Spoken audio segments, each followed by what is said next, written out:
The only people who don't want to disclose the truth are people with something to hide.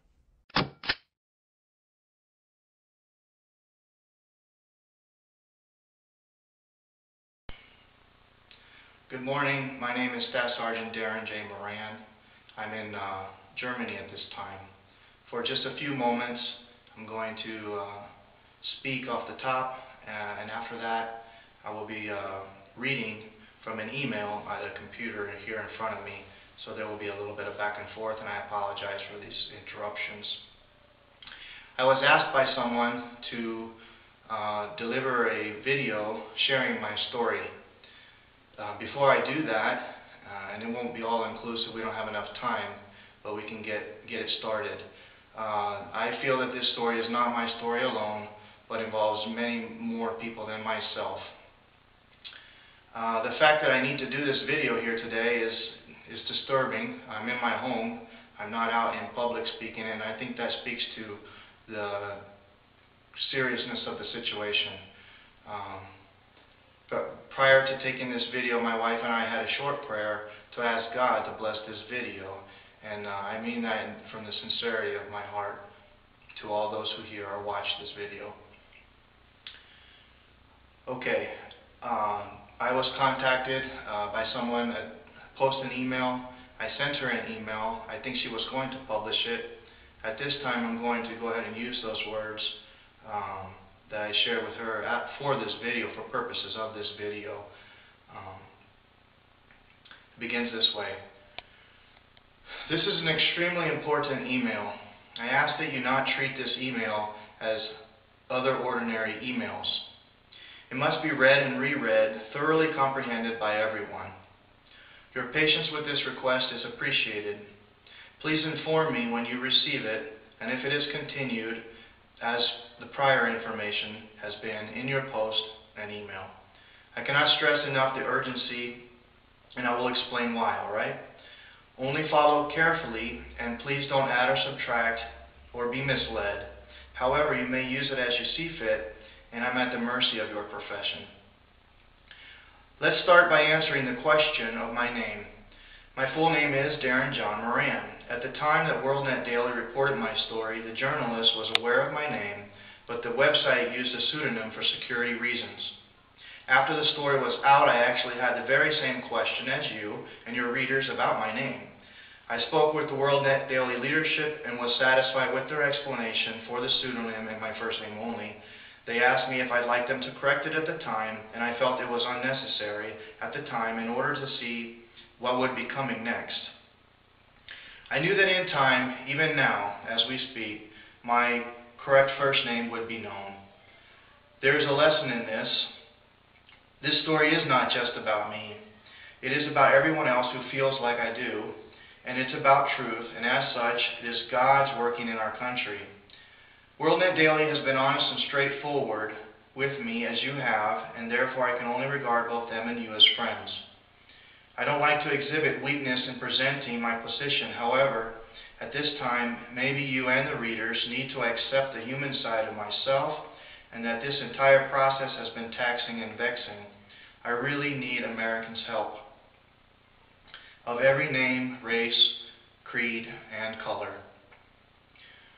So the first emphasis, which I do not want missed, is that these events are not all about me, or even the one I've identified in this fight, Barack Obama.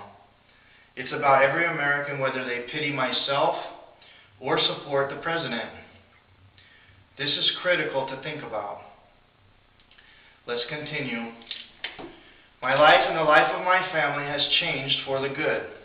Because I didn't give up, finally other people became aware of my argument against Barack Obama, and also we've seen many responses of support and some others of disdain or mockery. It is in this vein that the next point of emphasis is brought up. I, like everyone else ever born, have sinned, and too am not perfect. I said that to say this, for those who hear me and support me. I will gladly respond.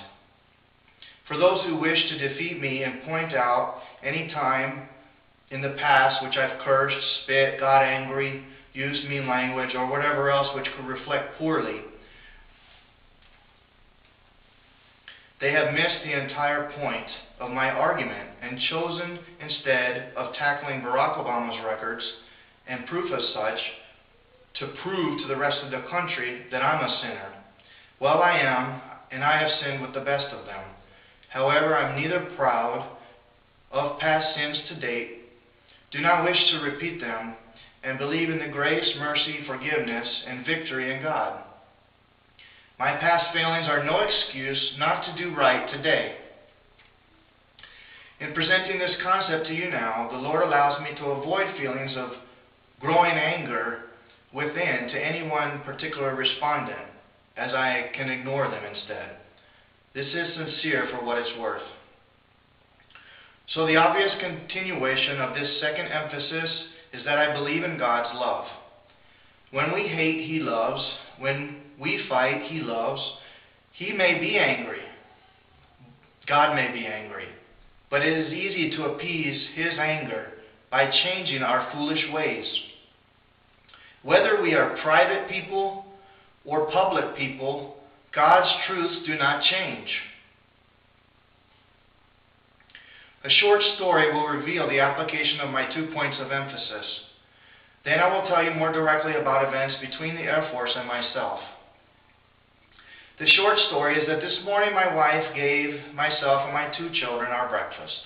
I offered prayer in general terms and then specifically prayed for Barack Obama. It seems strange to pray for my enemy. However, in identifying him as my enemy and claiming him to be the enemy of the entire country, I squarely placed myself in the same situation as himself.